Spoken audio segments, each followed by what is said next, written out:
창세기 28장 10절부터 22절 말씀을 여러분들을 위해서 읽어드리도록 하겠습니다. 창세기 28장 10절부터 22절 말씀입니다. 하나님의 말씀을 들으십시오. 야곱이 브엘세바에서 떠나 하란으로 향하여 가더니 한 곳에 이르러는 해가 진지라. 거기서 유숙하려고 그곳에 한 돌을 가져다가 베개로 삼고 거기 누워 자더니 꿈에 본즉 사닥다리가 땅 위에 서 있는데 그 꼭대기가 하늘에 닿았고 또 본즉 하나님의 사자들이 그 위에서 오르락 내리락 하고 또 본즉 여호와께서 그 위에 서서 이르시되 나는 여호와니 너의 조부 아브라함의 하나님이요 이삭의 하나님이라.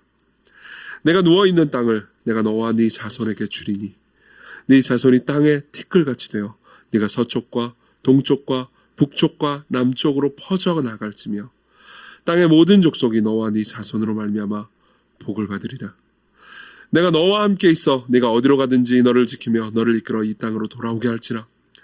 내가 네게 허락한 것을 다 이루기까지 너를 떠나지 아니하리라 하신지라. 야곱이 잠이 깨어 이르되 여호와께서 과연 여기 계시거늘 내가 알지 못하였도다. 이에 두려워하여 이르되 두렵도다. 이곳이요 이것은 다름아는 하나님의 집이요 이는 하나님의 하늘의 문이로다 하고 야곱이 아침에 일찍 일어나 베개로 삼았던 돌을 가져다가 기둥으로 세우고 그 위에 기름을 붓고 그곳 이름을 베델이라 하였더라. 이 성의 옛 이름은 루스더라.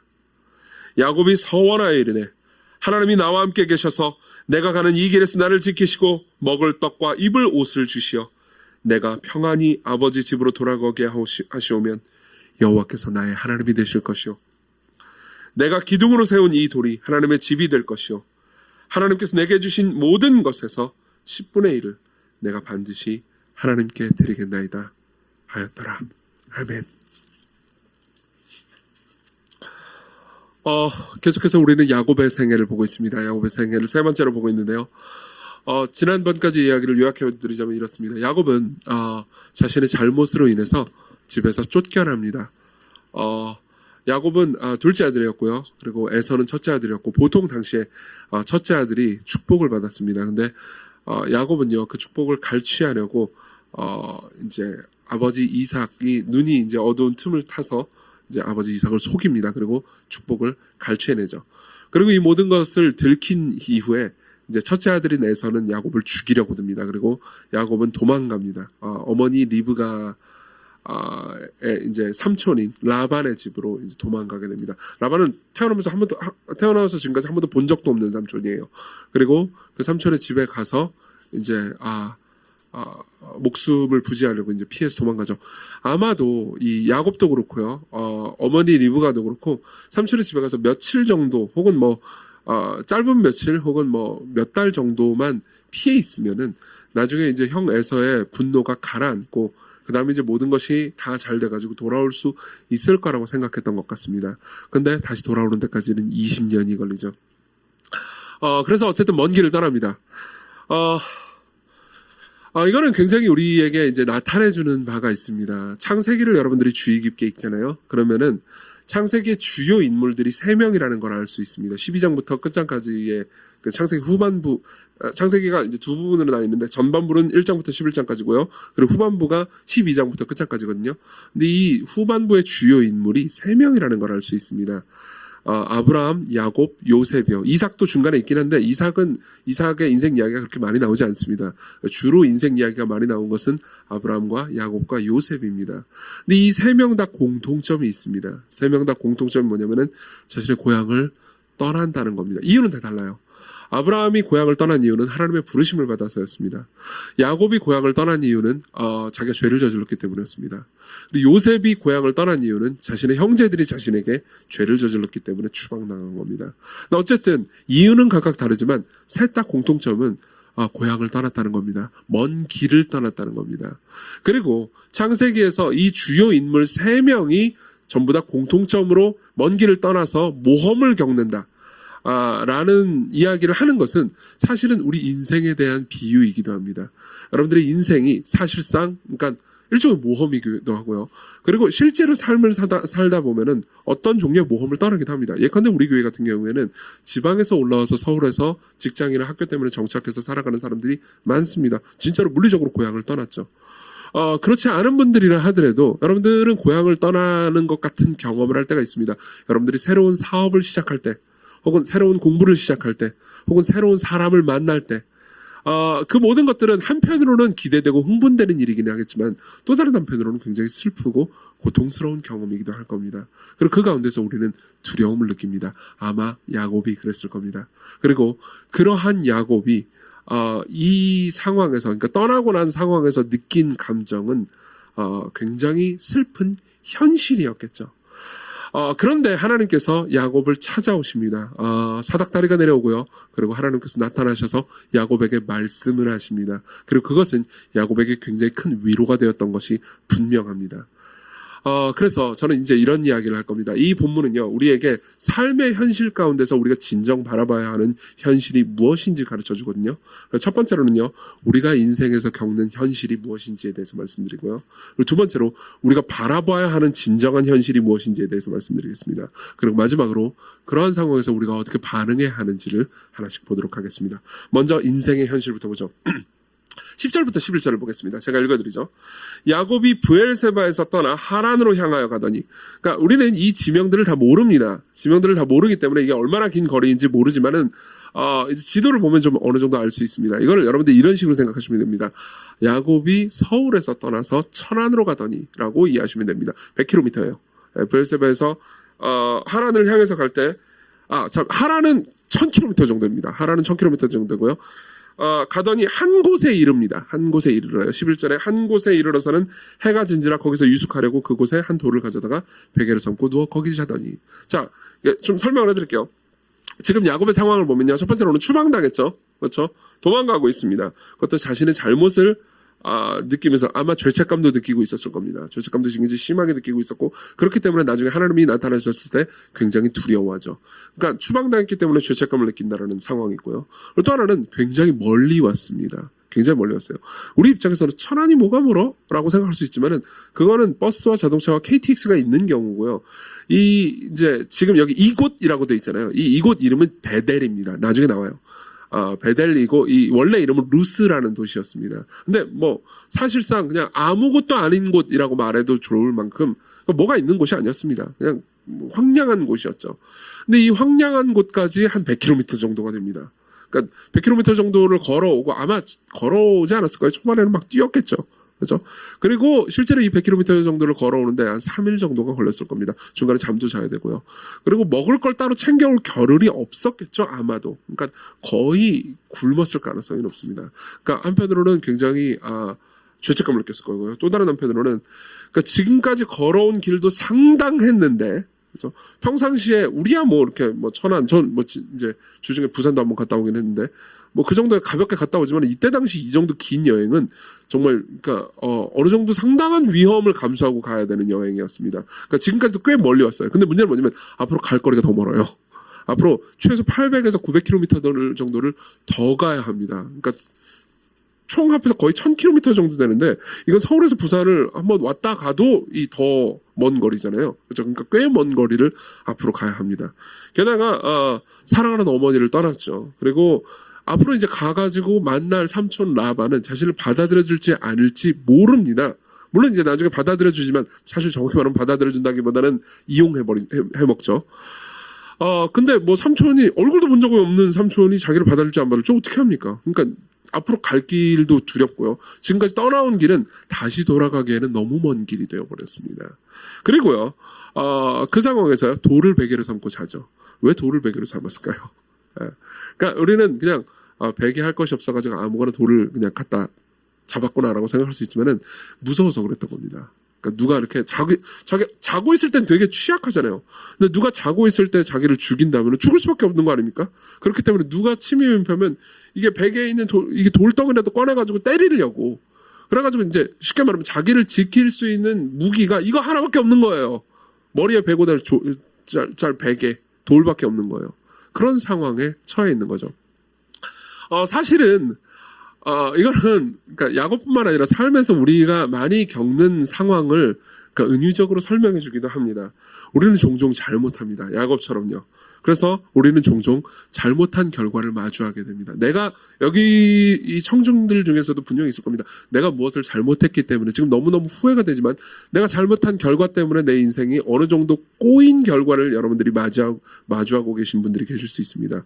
야곱 입장에서 생각해 보십시오. 자신이 이런 결과가 나올지는 정말 상상도 못했을 겁니다. 근데 무언가 잘못했습니다. 여러분들도 마찬가지입니다. 여러분들이 무언가 잘못했기 때문에 예컨대 그러니까 과거에 후회할 만한 어떤 일을 했기 때문에 내 자녀와 관계가 안 좋아졌습니다. 내 친구와 관계가 안 좋아졌습니다. 내 커리어에 손상이 갔습니다. 그리고 나는 지금 그걸 후회하지만 뭔가 바꿀 수가 없습니다. 그런 상황에서 무언가 새로운 걸 시작합니다. 근데 새로운 걸 시작해가지고 무언가를 해보자니 지금까지 지나온 길은 꽤 먼데 앞으로 갈 길은 더 멉니다. 예컨대 우리 교회는요, 그러니까 특히 청년들 중에서 그런 분들이 꽤 계십니다. 그러니까 뭔가 지금 가지고 있는 직업에 불만이 있습니다. 그래서 뭔가 새로운 일을 해보겠다라고 요즘 또 코딩 같은 것들이 인기가 많잖아요. 그 프로그래밍. 그래서 프로그래밍을 시작했습니다. 시작해가지고 돈도 내고 학원도 다녔는데 지금까지 돌아온 길을 보니까 한 100km 정도 됩니다. 근데 앞으로 갈 길을 보니까는 한 5만 km 정도가 되는 거예요. 그래서 내가 이걸 할 수 있을까? 그런 상황에서 사람들이 자신이 새로운 사람들을 만나고 사람들을 경험하는데 그 사람들이 나를 받아들여 줄지 그 사람들로부터 혹시 버림받지는 않을까 두렵기도 합니다. 여러분 시건교회 개인적인 얘기를 하면 시건교회 목사로서 사실은 이 부분이 저한테는 제일 좀 와닿는 부분입니다. 여러분들 입장에서는 시건교회 저 사람 당신은 목사고 앞에서 설교하는 사람이고 그리고 대체로 볼 때 사람들로부터 사랑과 존경을 많이 받는 것 같은데 그게 뭐가 걱정이냐라고 생각할지 모르겠습니다. 근데 저도 사실 그게 어떤 의미에서 제일 큰 걱정입니다. 여러분들이 저를 계속 사랑해주고 존경해 줄지 모를 일이죠. 제가 중간에 사고를 치면 어떻게 합니까? 그렇지 않기를 바라고 또 그렇지 않게 되겠지만요. 그래서 저는 계속해서 여러분들에게 사랑받을 수 있을까요? 우리 교회는 새로운 사람들이 계속 옵니다. 여러분들은요, 여기 계신 분들 중에서 새로운 사람들이 계속 방문하고 오는 것 때문에 기쁘고 흥분되는 분들도 계시겠지만은 그것 때문에 두렵고 불안한 분들도 계실 겁니다.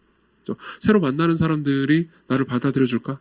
그리고 새로 오신 분들 입장에서는 이 교회가 나를 받아들여 줄까라는 생각이 들 수도 있죠.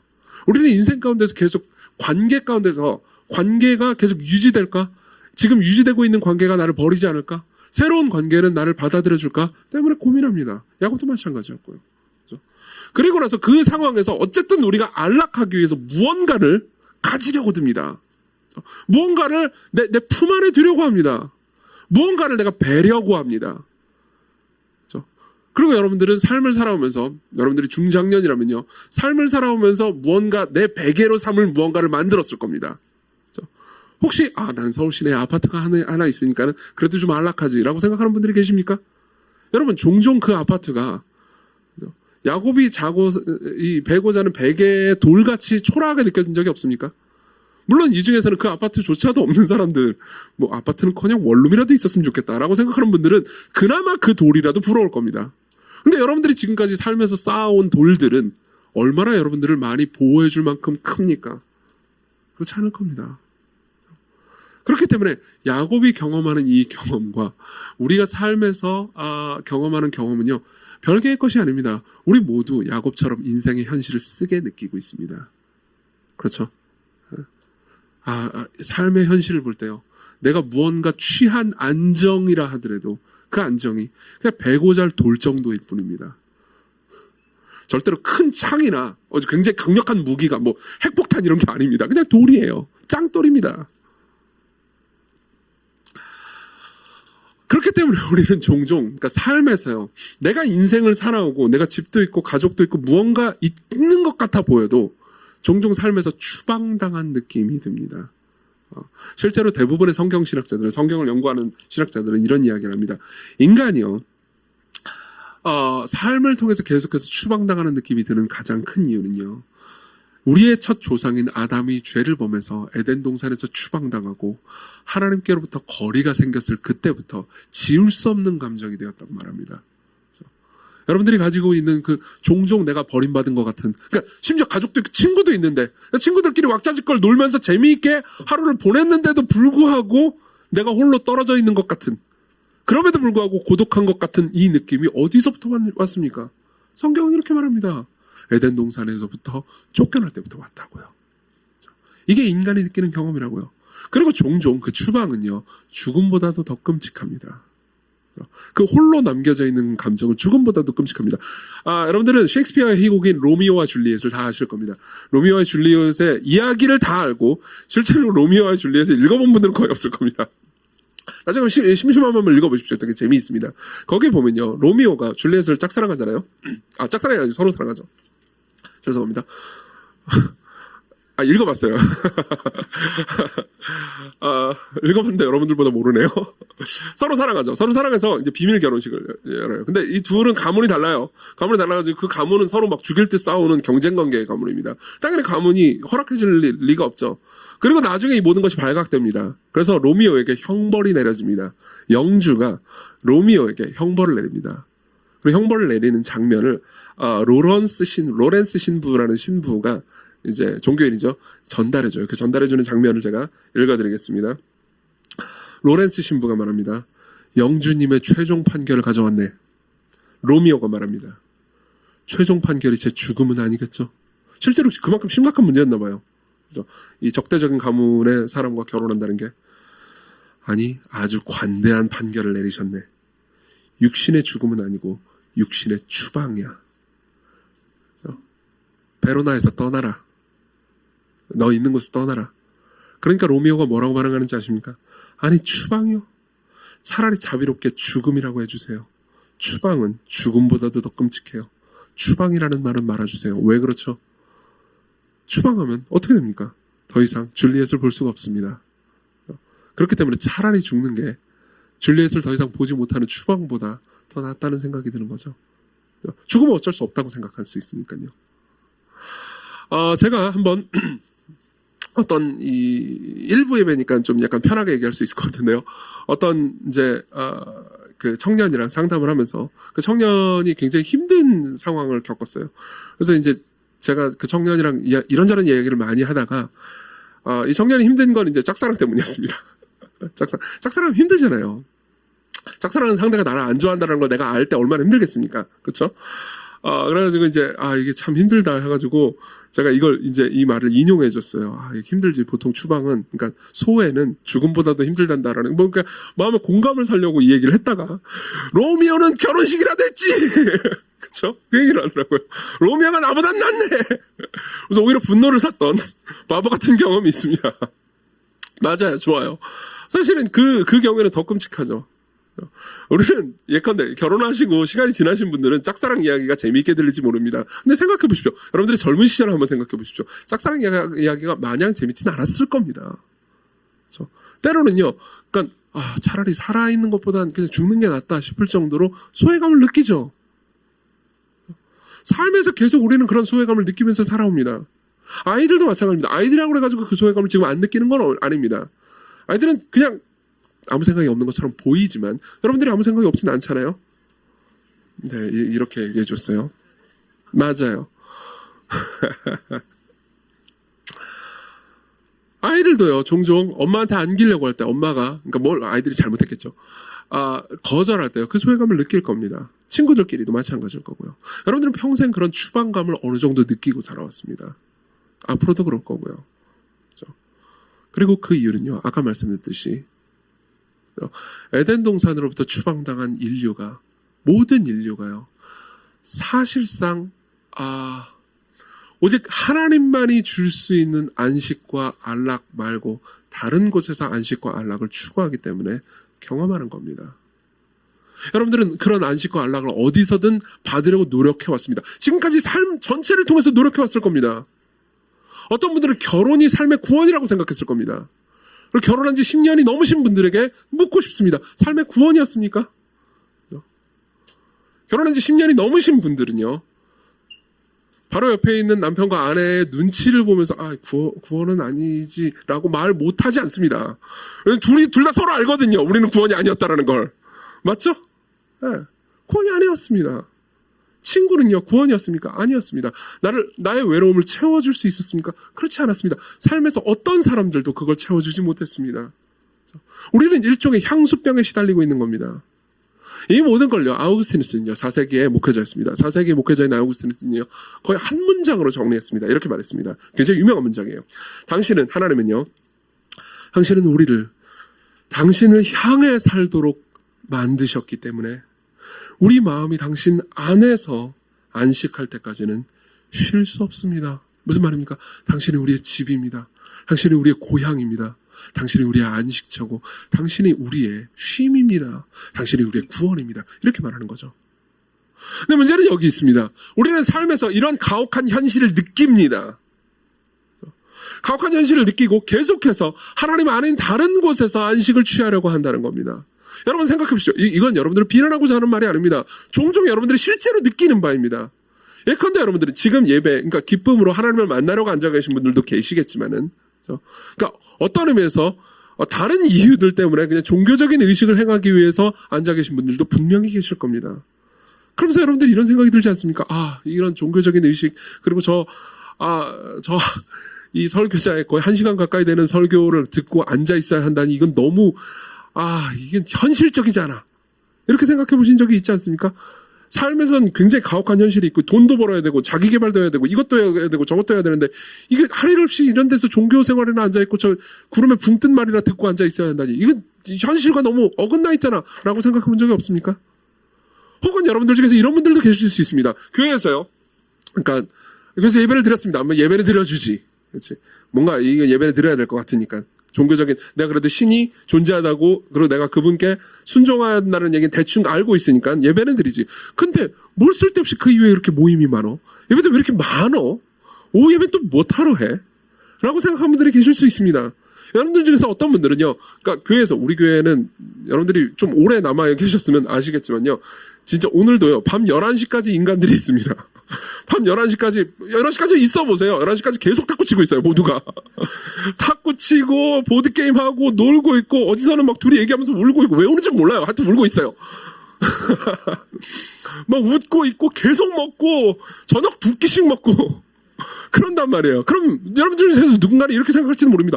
저건 시간 낭비 아닌가? 쟤들은 할 것도 없나?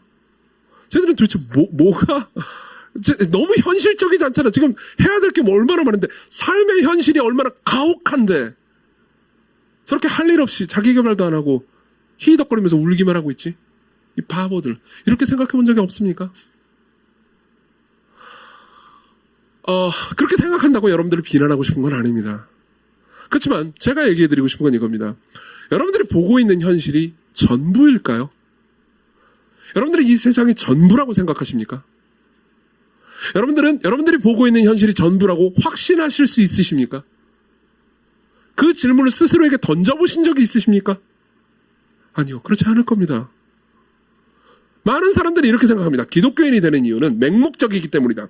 기독교인들은 생각하지 않는다. 기독교인들은 지성적으로도 깊이 생각하지 않았기 때문에 그냥 맹목적으로 믿기 때문에 기독교인이 됐군. 이라고 생각할지 모르겠습니다. 아닙니다. 제가 알고 있는 모든 기독교인들은요, 저를 비롯해서요, 더 깊이 생각했기 때문에 기독교인이 되었습니다. 기독교인들은요, 이런 질문을 던져본 사람들입니다. 진짜 이 세상이 우리 눈에 보이는 것이 전부 다일까? 그렇지 않으면 어떻게 하지? 정말 하나님은 살아계신 건가? 그분이 하신 일이 무엇인가? 기독교는 참인가? 이러한 문제에 대해서 진지하고 깊고 도전적인 질문을 해봤고요. 그 질문에 대해서 진지하고 깊고 도전적인 대답들을 들어본 사람입니다. 여러분들은 혹시요, 여러분들이 내가 기독교가 그건 잘 모르겠다, 이런 모든 것들은 너무 현실적이지 않아 라고 생각한 결론이요, 정말 그렇게 깊고 진지하고 뭐라고 해야 될까요? 그러니까 명철이 있는 사유를 해본 결과입니까? 아니면 대충 생각하고 나서 눈에 보이는 대로 별로 깊지 않게 생각한 결과입니까? 여러분들이 생각하는 현실은 이 세상에 다입니까? 거기에 확신이 있으십니까? 그 다음으로 넘어가죠. 그럼 진정한 현실이 무엇인지, 야곱이 본 현실이 무엇인지에 대해서 말씀드리겠습니다. 12, 13절을 보겠습니다. 12, 13절부터 쭉 제가 읽어드리겠습니다. 꿈의 본즉 야곱이 꿈을 꿉니다. 여러분, 꿈은 현실이 아닌 것처럼 보이지만 실제로 이 경우에 하나님께서는 꿈을 통해서 진짜 현실을 보여주십니다. 꿈의 본즉 사다리가 사닥다리가 땅 위에 있는데 그 꼭대기가 하늘에 닿았고 또 본즉 하나님의 사자들이 그 위에 오르락내리락하고 또 본즉 여호와께서 그 위에 서서 이르시되 나는 여호와니 너희 조부 아브라함이요 이삭의 하나님이라. 아브라함의 하나님이요 이삭의 하나님이라. 네가 누워있는 땅을 내가 너와 내 자손에게 주리니. 자 봅시다. 여기에 진정한 현실이 보입니다. 무슨 말인지 설명해 드리겠습니다. 야곱이 보는 모든 현실은요 그냥 차가운 바닥에요 무기로 쓸래야 별로 대단치도 않은 그냥 짱돌 하나에 아무것도 없었습니다. 자신이 가야 할 길은 너무 멀고 이미 지나온 길도 꽤 멉니다. 다시 돌아가면 자기는 죽어버릴지도 모릅니다. 삶의 가혹한 현실에 그러니까 매달렸죠. 그렇죠? 상황 내몰렸습니다. 그리고 나서 아무것도 없는 것처럼 보입니다. 정말 고독하고 외로웠을 겁니다. 근데 하나님께서요 진정한 현실을 보여주십니다. 진정한 현실을 보여주십니다. 사닥다리가 보입니다. 참고로 여기 사닥다리라고 번역된 단어는 굉장히 안타깝게도 계단이라고 번역되어 맞습니다. 이게 좀 잘못된 번역입니다. 왜 그러냐면은 이 사닥다리가 보인다 그러면 여러분들이 이제 이미지상 이런 이미지가 보이잖아요. 그러니까 꿈을 딱 꿨는데 사다리 우리가 알고 있는 그 조그마한 사다리 있잖아요. 그 사다리 하나가 이렇게 덜렁 놓여 있는 광경을 볼 텐데 그렇지 않습니다. 여기서 사닥다리라고 번역된 단어는 계단이에요. 계단. 지구라트라고 아십니까, 여러분? 지구라트 이렇게 빙글빙글 이렇게 돌아가는 게 굉장히 하늘까지 닿는 거 있잖아요. 그 지구라트가 뭐냐면요. 그 고대 종교 건물이었어요. 종교 건물이었고 지구라트의 목표는요. 아주 높이 세워서 신에게까지 닿는다라는 개념을 가지고 있었습니다. 아까 제가 이 예배 인도할 때도 말씀드렸지만 기도 인도할 때도 말씀드렸지만 보통 대부분의 그때 고대 근동 사람들은 신이 높은 곳에 있다고 생각했단 말이에요. 그래서 산에 신이 있고 그리고 평지에도 지구라트 같이 산 같은 걸 만들어 가지고 신에게 닿겠다라는 목표를 가지고 그런 것들을 만들었습니다. 그리고 그 지구라트 올라갈 때는 계단이 필요했죠. 그 계단을 가리키는 겁니다. 지구라트의 계단이요. 그렇죠? 근데 꿈에서 본 광경이 뭐냐면 지구라트에 천사들이 왔다 갔다 하고 있는 거예요. 천사들이 내려가고 있습니다. 여러분 이게 얼마나 아름다운 그림인지 아십니까? 그리고 이게 얼마나 위대한 현실인지 아십니까? 여러분들은 눈에 보이지 않기 때문에 영적인 존재들이 없다고 생각하십니까? 그렇지 않습니다. 성경은 이렇게 얘기합니다. 천사들이 존재하고요. 눈에 보이지 않지만 그 천사들이 실제로 움직이고 있다고요. 여러분 왜 천사들이 오르락내리락 했는지 아십니까? 왜 천사들이 왔다 갔다 했는지 아십니까? 이건 굉장히 재미있는 그림입니다. 이 구약 성경만 가지고는 천사들이 왜 오르락내리락하고 왔다 갔다 했는지 알 수가 없습니다. 근데 신약으로 넘어가잖아요. 그럼 두 가지 힌트를 줍니다. 첫 번째는 이거예요. 천사들은 어떤 일을 하냐면은 첫 번째 히브리서 1장 14절 모든 천사들은 섬기는 영으로서 구원받을 상속자를 위하여 섬기라고 보내심이 하느냐. 무슨 말입니까? 천사들은 왜 왔다 갔다 합니까? 구원받을 상속자 즉 야곱을요 섬기기 위해서 왔다 갔다 하고 있는 겁니다. 두 번째 특징도 있습니다. 두 번째 힌트. 두 번째 힌트는요. 베드로전서 1장 12절에 있습니다. 이 섬긴 바는 예수 그리스도의 섬긴 바가요. 예수님의 섬긴 바가 예수님 자신을 위한 것이 아니고 너희를 위한 것임이 계시로 알게 되었으니 이것은 하늘로부터 보내신 성령을 힘입어 복음을 전하는 자들로 이제 너희에게 알린 것이고 그다음 뭐라고 그러냐면 천사들도 살펴보기를 원하는 것이라. 무슨 말입니까? 간단하게 정리하자면 이렇습니다. 천사들은요. 복음을 알고 싶어 합니다. 복음을 살펴보고 싶어 합니다. 복음의 수혜자들, 복음을 받아서 누리는 사람들을 보고 싶어 합니다. 자, 그러면 우리는 왜 천사들이 오르락내리락 했는지 볼 수 있죠. 지구라트가 딱 펼쳐져 있습니다. 지구라트는 일종의 은유예요. 그렇죠? 하늘과 땅이 이어져 있다는 것을 야곱에게 가르쳐주는 야곱 당시의 문화의 상황에서 이해할 수 있는 은유입니다. 그리고 하나님께서는 야곱에게 이렇게 말하고 있는 거예요. 야곱아, 너는 홀로 남겨져 있는 것처럼 보이고 너는 아무것도 없는 것처럼 보이고 그냥 네가 가지고 있는 건 이 짱돌이 전부 있는 것처럼 보이지만 그나마 그 베개가 편안했겠냐. 그런데 들어봐라. 진정한 현실을 보여주마. 내 사자들, 내 천사들이 너를 돕고 있단다. 내가 내 천사들을 너에게 보내고 있단다. 천사들이 오르락내리락하면서 너를 돌보고 있단다. 너를 섬기려고 돌보고 있단다. 게다가 그 천사들은요 억지로 하고 있는 게 아닙니다. 궁금해요. 제가 야곱이야? 우와, 제가 하나님의 자녀라고? 되게 이상하네. 제 죄도 많이 짓고. 그렇죠? 천사들은 놀라워합니다. 하나님께서 저런 애를 사랑하신다고? 저렇게 사기꾼 같은 놈을 사랑하신다고? 저렇게 사기꾼 같은 놈을 사랑하고 섬기라고 나를 지금 보내셨다는 거야? 신기하군. 그러면서 오르락내리락 하고 있습니다. 그리고 천사들은 야곱을 섬기고 있습니다. 야곱을 보호하고 돌보고 있을 겁니다. 무슨 말입니까? 하나님께서는 이렇게 말씀하시는 겁니다. 이게 진정한 현실이다. 너는 홀로 남겨져 있는 것처럼 보이지만 진정한 현실은 네가 버림받지 않았다는 거다.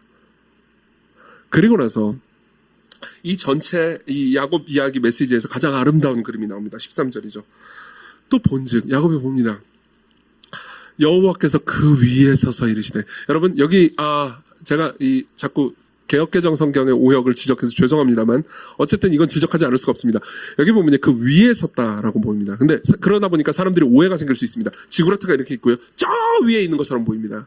근데 실제로 위에라고 번역된 이 단어는요, 대부분의 히브리어 전문적인 히브리어 학자들이 지적하는 말은 이겁니다. 브루스 왈키라는 학자가 있습니다. 이 사람은 굉장히 탁월한 히브리어 문법책을 쓴 사람입니다. 여기서 위에라고 번역된 이 용법은요, 곁에라고 번역돼야 된다고요. 곁에라고 번역돼야 된다고요. 하나님께서요, 이 지구라트 이 모습이 쫙 보이잖아요. 근데 하나님께서, 여호와 하나님께서 야곱 곁에 서셨습니다. 보세요. 아까 여러분들이 천사들이 왔다 갔다 하니까는 하나님께서 나를 돌보시는구나, 이것 때문에 약간 감동이 된 분들도 계실 겁니다. 근데 더욱 큰 감동은요, 천사들은 오르락내리락 하면서 왔다 갔다만 하지만 하나님은 곁에 계신다는 거죠. 여호와는 곁에 계십니다. 여호와께서 곁에 계세요. 그리고 말씀하시죠. 15절까지 읽어드리겠습니다.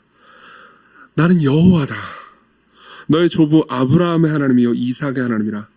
내가 누워있는 땅을 내가 너와 네 자손에게 주리니 네 자손이 땅의 티끌같이 되어 내가 서쪽과 동쪽과 북쪽과 남쪽으로 퍼져갈지며 땅의 모든 족속이 너와 네 자손으로 말미암아 복을 받으리라. 내가 너와 함께 있어 네가 어디로 가든지 너를 지키며 너를 이끌어 이 땅으로 돌아오게 할지라. 내가 내게 허락한 것을 다 이루기까지 너를 떠나지 아니하리라 하시니라. 그래서 내가 너와 함께 하겠다. 지금 내가 네 곁에 있고 네 눈에 보이지 않을지라도 내가 지금 네 눈에 지금 야곱은요, 야곱이 눈에 보이는 방식으로 하나님이 옆에 계신 걸 체험합니다. 지금 이 꿈에서만 내가 네 곁에 있는 걸 보여주겠다. 꿈에서 깨면 내가 네 곁에 있는 걸 네가 눈으로 볼 수는 없을 거다. 그렇지만 나는 네 곁에 계속 있겠다. 염려하지 마라. 네 곁에 내가 있다라는 것을 잊지 마라. 이게 진정한 현실이다. 고대 근동 사람들은요, 이 이야기를 듣고 엄청나게 놀랐을 겁니다. 고대 근동의 모든 종교인들은요, 이 문서를 보면서 굉장히 이상하게 생각했을 겁니다. 왜냐하면요, 지구라트는요, 지구라트는 왜 만들었냐면요, 신이 저 위에 있잖아요. 저 위에 있는 신에게 인간이 이르기 위해서 어떤 노력을 해야 되느냐, 이런 위대한 노력을 해야 된다라는 상징이었습니다. 지구라트는 아주 높았고요. 그리고 저 같은 뚱보는요, 오르기 굉장히 힘들 만큼 계단이 많았습니다. 저 계단 오르는 거 되게 싫어하거든요. 하여튼 별로 안 좋아해요. 굉장히 계단이 높았습니다. 왜 그렇게 계단이 높았을까요? 이런 표현인 겁니다. 신에게 이르려면 이렇게 계단이 높은 것을 네가 힘있게 올라가야 한다. 네가 이렇게 열심히 노력하지 않는다면 너는 신에게 이를 수 없다. 신은 저 위에 있다. 이 지구라트도 실제로 신에게 닿을 수 있는 건 아니다. 근데 열심히 올라가서 지구라트 끝에 닿을 정도로 노력하고 힘을 내지 않는다면 너는 신을 만날 수 없단다. 대부분의 종교들이 가지고 있는 생각이 이거였습니다. 여러분 생각해 보십시오. 이건 고대 근동의 종교뿐만 아니라 지금도 마찬가지일 겁니다. 모든 종교의 본질은요, 신이 저 위에 있고 그 신에게 이르기 위해서는, 그 신의 호의와 사랑을 받기 위해서는 우리가 어떤 방식으로 공로와 노력을 세워야 한다는 거 아닙니까? 근데 이 이야기의 그림은 다릅니다. 야곱은요, 전혀 노력한 사람이 아닙니다. 야곱은 하나님을 의지하고 신뢰한 사람도 아닙니다. 야곱은 범죄자입니다. 도망자입니다. 야곱은 하나님께 무언가 잘한 게 아무것도 없습니다. 야곱이 먼저 하나님께 예배를 드려서 하나님께서 나타나신 것도 아니었습니다. 하나님이 먼저 나타나셨어요. 근데 하나님은요, 내려오셨습니다. 이게 고대 근동 사람들이 볼 때 가장 놀라웠던 부분이었을 겁니다. 그리고 지금도 여러분들이 놀라운 마땅히 여겨야 되는 부분입니다. 우리가 믿는 여호와 하나님은요, 내려오시는 하나님입니다. 그분은 지구라트에서 내려오셨습니다. 그분은 야곱 곁에 계셨습니다. 다시 한번 15절을 읽어볼까요? 우리 이 15절을 같이 한번 다 같이 읽어보겠습니다. 시작. 내가 너와 함께 있어 내가 어디로 가든지 너를 지키며 너를 이끌어 이 땅으로 돌아오게 할지라. 내가 네게 허락한 것을 다 이루기까지 너를 떠나지 아니하리라 하신지라. 여러분, 저는 이 말씀을 굉장히 사랑합니다. 왠지 아십니까? 이 말씀은 저한테, 그러니까 제 20대 때 아주 특별한 말씀이었습니다. 제가 군대를 갈 때요. 군대 가기 전에 남자들은, 그때는 지금보다 군대도 훨씬 길었어요. 군대 가기 전에 남자들은 되게 무섭단 말이에요. 진짜 무서웠어요. 그리고 그때만 해도 아직 뭐 가혹행위나 구타가 어느 정도 있었던 시절이었기 때문에 너무너무 무서웠죠. 사실상 이 남자가 처음으로 경험하는 사회생활이 군대잖아요. 근데 군대 가기 전에 되게 무서워하고 그러다 보니까는 이제 그 친구들이나 뭐 선배들이랑 해가지고 군대 가기 전에 좀 많이 놀죠. 방탕하게 놀죠. 근데 그때 당시 저는 이제 신앙생활을 되게 열심히 하고 있었을 때라서 주변에 친구들이 다 신자들밖에 없었어요. 그래가지고 보통 이제 군대 가기 전에 되게 허랑방탕하게 놀거든요. 근데 저는 허랑방탕하게 못 놀고 형들이랑 군대 이미 갔다 온 형들, 군대 갔다 온 형들이랑 친구들이 이제 저를 위해서 계속 기도해 줬어요. 기도해만 했어요. 군대 가기 2주 내내 매일 기도했어요. 근데 좋았어요. 어떻게 좋았냐면 이렇게 좋았어요. 물론 이제 군대 이미 갔다 온 예비역 형들 있잖아요. 형들 그때 당시 저랑 제일 친한 형들이 92학번 형들이었거든요. 92, 93학번 형들. 우리 교회 92, 93년생들이 엄청 많은데 어쨌든 92, 93학번 형들이 저한테 물론 놀려 먹었죠. 내가 너라면 자살한다. 뭐 그러면서 계속 놀려 먹었죠. 네가 군대를 지금 간다고? 뭐 이러면서. 그런데 이제 그 중에서 굉장히 친절한 형이 하나 있었습니다. 그 형이 저한테 이 말씀을 보여줬어요. 이 말씀을 보여주면서 이렇게 얘기해 주는 거죠. 하나님께서 너와 함께 하실 거야. 하나님께서 너와 함께 있어 어디로 가든지 너를 지키며 이 땅으로, 이 땅, 제 서울로요, 다시 돌아오게 해주실 거야. 저는 이제 강원도 양구로 갔거든요. 강원도 양구라는 도시가 있는지도 몰랐어요. 겨울에 27도까지 내려가는 그곳. 영하 27도까지 내려가는. 다시 돌아오게 할 거야. 하나님께서 너에게 허락한 모든 훈련을 다 이루시기까지 절대로 너를 떠나지 않으실 거야. 라고 저한테 말해줬죠. 그때 제가 봤던 게 뭔지 아십니까? 진정한 현실이었습니다. 제 눈에 보이는 현실은요, 21살짜리 아직 인격도 성숙하지 않고 그리고 좀 약간 바보 같은 한 청년이 너무너무 무서워하면서 군대로 끌려가는 그림이었습니다. 누구도 나를 도와줄 수 없었습니다. 여자친구도 없었습니다. 저한테 위문 편지를 보내줄 사람도 없었죠. 물론 어머님이 계시긴 했지만 어머님 많이 보내주셨습니다. 여기 계시네요, 어머님이. 아버님도 계시고. 그렇지만 저는 버림받았다고 느꼈죠. 근데 제가 진짜 그때 보았어야 했던 현실은요, 하나님이 살아계시다는 거였습니다. 그분이 내 곁에 계시다는 것. 여러분, 이게 진짜 현실입니다. 이게 진짜 현실입니다. 하나님이 살아계시고 감사하게도 그분이 은혜로운 분이시라는 것.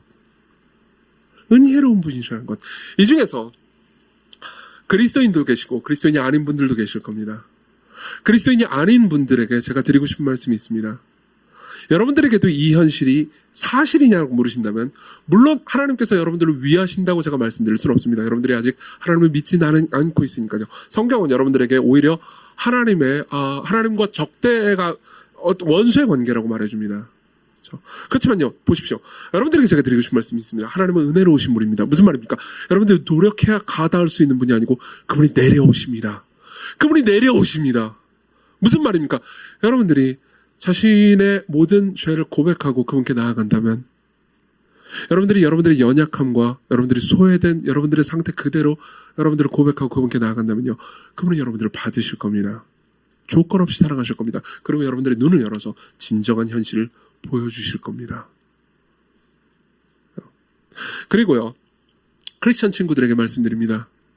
우리는 종종 이것이 진정한 현실이라는 것을 들음에도 불구하고 우리는 종종 이것이 진정한 현실이라는 것을 잊어버립니다.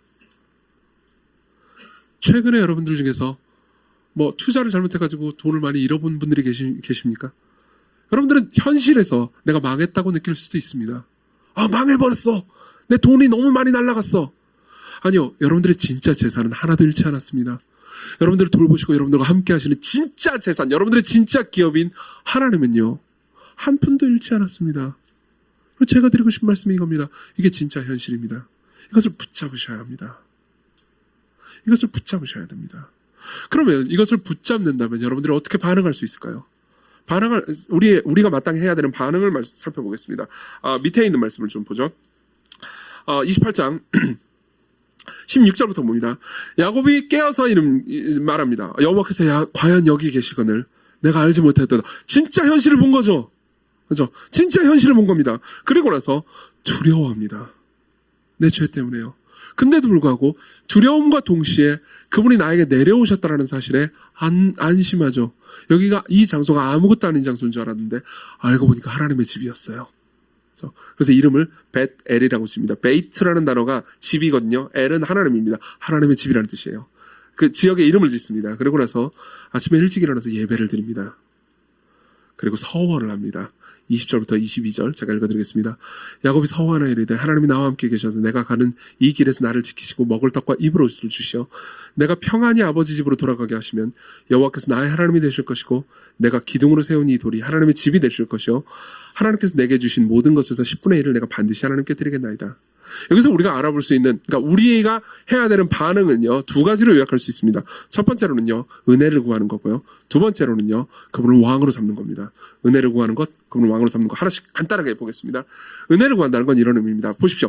야곱은 뭘 합니까? 서원을 합니다. 여러분 혹시 서원이라는 걸 아십니까? 일반적으로 종교적인 어원에서요, 서원은 이런 겁니다.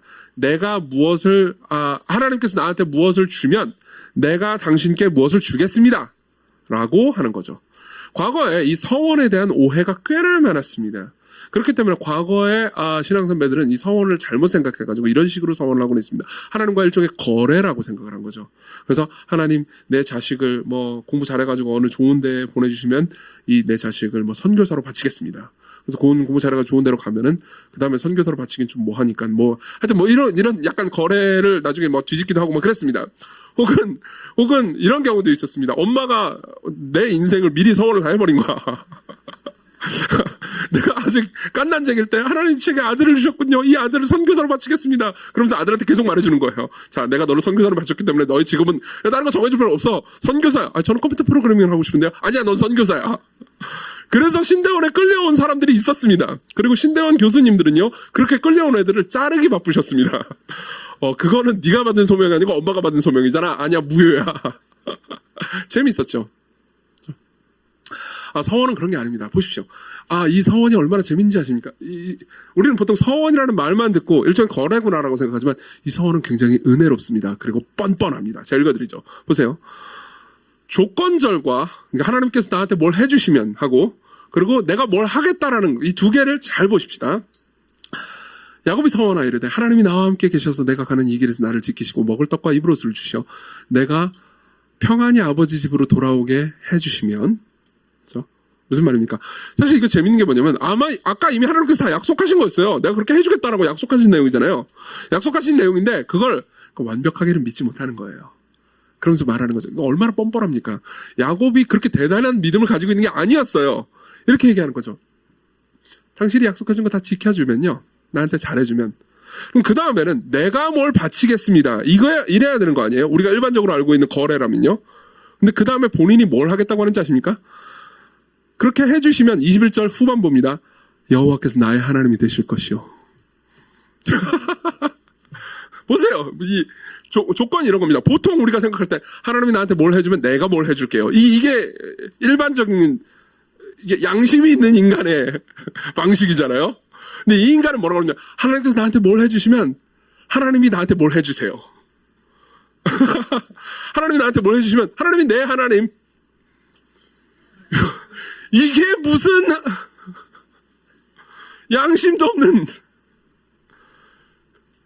여러분 보십시오. 성경이 말해주는 서원이 이런 방식이라는 걸 혹시 알고 계셨습니까? 성경의 다른 부분을 살펴봐도 서원은 다 이런 형식으로 되어 있습니다. 하나님, 제게 은혜를 베푸신다면 제게 계속 은혜를 베풀어 주세요. 이게 뭘 말해주는 건지 아십니까? 하나님, 저는 하나님께 드릴 게 없습니다. 당신이 나를 돌보아 주셔야 됩니다. 내가 당신께 드릴 수 있는 방식의 예배는 그저 당신을 기대고 당신을 의지하는 것뿐입니다. 나를 돌보아 주세요. 여러분들이 그리스도인이든 그리스도인이 아니든 모두가 똑같이 이렇게 기도할 수 있습니다. 그분의 은혜를 구하십시오. 여러분들은 뻔뻔하고 담대하게 구할 수 있습니다. 이게 첫 번째예요. 그리고 두 번째로 봅시다.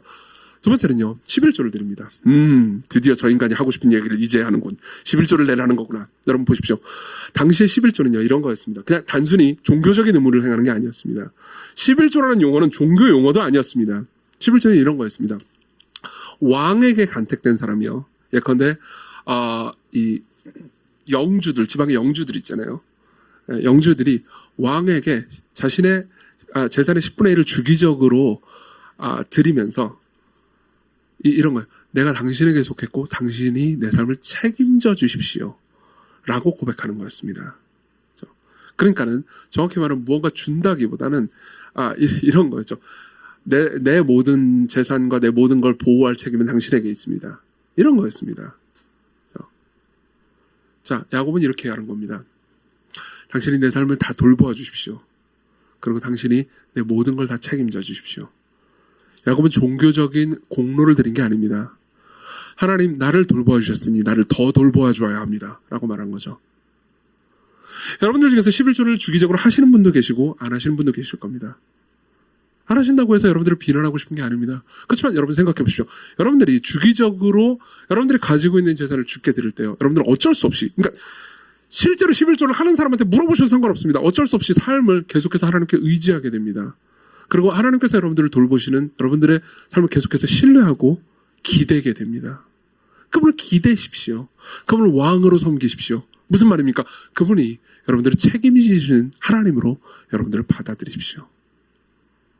그분을 받아들이십시오. 이게 11조를 드린 야곱의 생각이었던 겁니다. 자, 그러면 질문 하나를 풀죠. 문제는 이겁니다. 여러분들은 지금까지 이야기를 듣고 이렇게 생각할 수 있습니다. 좋습니다. 당신이 말하는 진정한 현실이 무엇인지 알겠습니다. 당신이 얘기하는 주제는 이해했습니다. 그렇지만 그 진정한 현실이 진짜인지 어떻게 합니까? 이 모든 것들이 뻥이면 어떻게 합니까? 야곱은 꿈에서라도 그걸 봤지 않습니까? 저는 어제 꾼 꿈이 개꿈밖에 없습니다.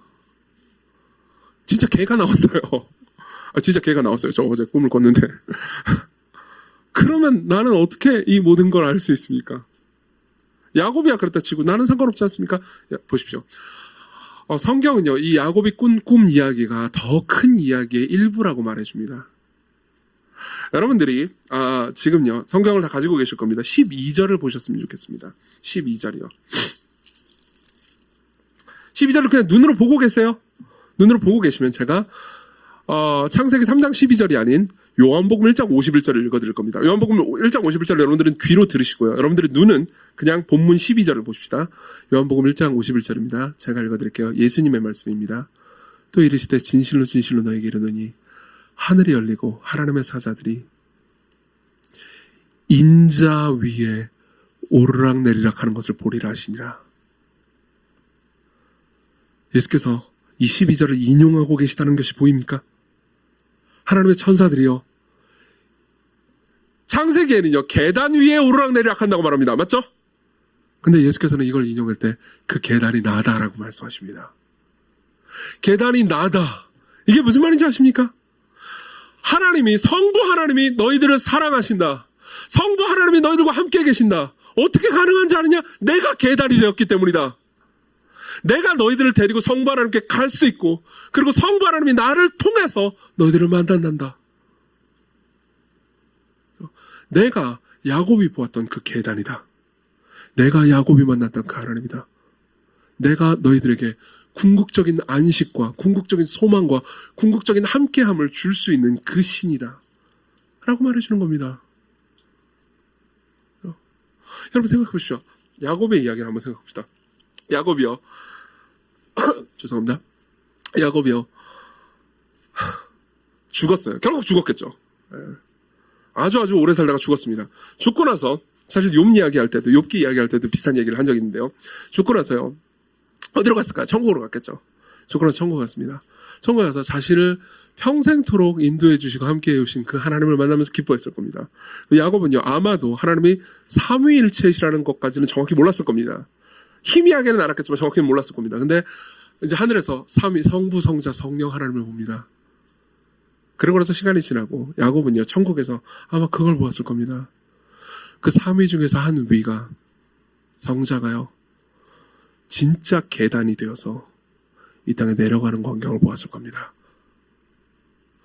내가 꿈에서 봤던 그 이야기가, 내가 꿈에서 봤던 이야기는 그냥 희미한 그림자였을 뿐 진짜 이야기가 펼쳐지는 것을 하늘에서 보았을 겁니다. 그리고 그 계단이 그 신이, 그 예수 그리스도가, 나에게 내 평생의 안식과 힘이 되었던 그 예수 그리스도가 자기를 따르는 백성들에게 힘과 안식과 진정한 하나님이 사랑해 주시고 하나님이 여러분들을 안아주시는 안식을 여러분들에게 베풀어 주시기 위해서, 그 받아들여짐을 여러분들이 베풀어 주시기 위해서 그분이 계단이 되셔서 내려가셔서 그분이 추방당한 걸 보셨을 겁니다. 그분이 아버지 품에서 떠나셔서 이 땅에 오셨을 때 그분을 환영하는 사람은 아무도 없었습니다. 그분은 태어나면서부터 방이 없어서 마굿간에서 주무셨습니다. 그분의 삶 전체를 통해서요, 그분의 사생아라는 오해와 비난을 받았습니다.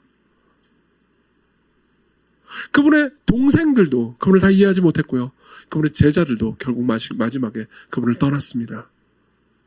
그리고 십자가에서요, 그분은 성부 하나님께로부터도 추방당합니다. 나의 하나님 어찌하여 나를 버리셨습니까?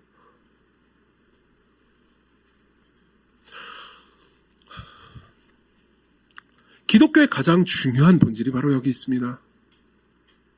기독교는 여러분들이 공로를 쌓아야 하나님의 사랑을 받는다고 말하지 않습니다. 오히려 예수 그리스도께서 여러분들을 위해서 쌓으신 공로가 여러분들에게 조건 없이 주어진다고 말합니다. 그분이 그렇기 때문에 늘 여러분들과 함께 계신다고 말합니다. 여러분, 15절을 봅시다. 아니, 13절부터 15절을 봅시다. 이야기를 하고 마칠 겁니다. 13절부터 15절을 봅시다. 눈으로 봐주십시오. 눈으로 봐주십시오. 그리고 여러분들이 13절부터 15절을 눈으로 볼 때 저는 성경의, 신약 성경의 다른 부분을 읽어드리죠. 여러분들 눈으로 보고 귀로도 들어주십시오. 마태복음 28장 18절부터 20절입니다. 예수께 나와 말씀하여 이르시되 하늘과 땅의 모든 권세를 내게 주셨으니 그러므로 너희는 가서 모든 민족을 제자를 삼아 아버지와 아들과 성령의 이름으로 세례를 베풀고 내가 너에게 분부한 모든 것을 가르쳐 지키게 하라. 볼지어다 내가 세상 끝날까지 너희와 항상 함께 있으리라. 15절, 내가 너와 함께 있어 네가 어디로 가든지 너를 지키며 너를 이끌어 이 땅으로 돌아오게 할지라. 내가 내게 허락한 것을 다 이루기까지 너를 떠나지 아니하리라. 마태복음 28장 20절, 내가 세상 끝날까지 너희와 항상 함께 있으리라. 여러분, 이 계단이 되신 분이 여러분들과 늘 함께 하십니다. 그게 여러분들이 알아야 되는 진정한 현실입니다. 여러분들이 이분을 의지하고 신뢰한다면, 여러분들이 이분께 나아간다면 그분은 절대로 여러분들을 떠나지 않으십니다. 여러분들이 어떤 상황에 있든지 간에, 여러분들이 어떤 상황에 있든지 간에 여러분들과 함께하고 계시는 그분을 바라보십시오. 여러분들이 지금 눈으로 보는 상황을, 여러분들이 지금 눈으로 보고 있는 현실을요, 현실의 전부라고 생각하지 마시고 하나님이 여러분들과 함께하고 계시다는 것을 진정한 현실로 받아들이십시오. 그리스도께로 오십시오. 같이 찬송을 부르겠습니다. 아까 불렀던 찬송을 다시 부를게요. 찬송을 바꾸겠습니다. 하나님은 너를 지키시는 자. 하나님은 너를 지키시는 자. 자, 가사를 읽어드리겠습니다. 하나님은 너를 지키시는 자. 너희 우편에 그늘 되시니 낮의 해와 밤의 달도 너를 해치 못하리. 야곱의 노래 같지 않습니까? 야곱이 불러 마땅한 노래 같지 않습니까? 하나님은 너를 지키시는 자. 너의 환난을 면케 하시니 그가 너를 지키시리라. 너의 출입을 지키시리라. 같이 찬송합시다.